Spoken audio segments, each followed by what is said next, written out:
we're seeing those wind gusts up near 30 miles per hour across much of the state. Now, two fires, the one near Vantage and the one near Williams Lake. The one near Vantage still being fanned by some of those stronger wind gusts. Wind pretty sustained in the teens, gusting up into the 20s and close to 30 miles per hour.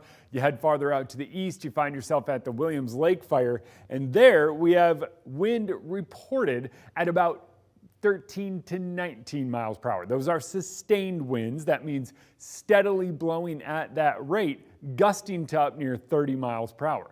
That wind gust, or the wind on top of the fire, unfortunately is perfect conditions for that fire to spread. So we are seeing that, as Whitney just mentioned, from 30 acres to 100 acres in a very short period of time.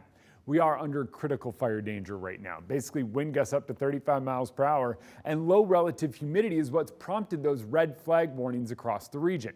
Let this smoke and the current fires burning be a stark reminder that we are in the most critical time of year for when it comes to fires.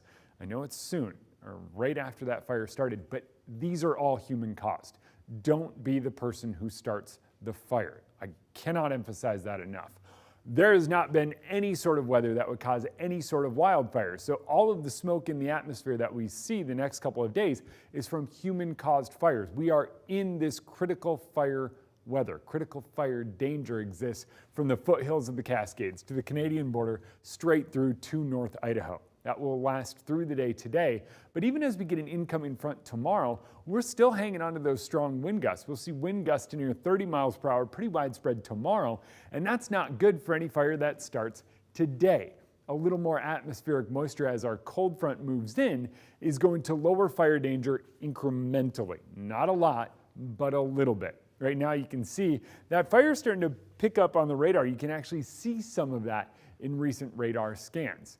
That's just how big it is. It's already shooting those flames and the smoke high enough into the atmosphere that radar is picking it up. We do cool down. Low 80s Thursday and Friday. Wind finally calms down Friday, and then as we get into the weekend, temperatures are on the rise. Next week, hot, sunny, and dry weather returns.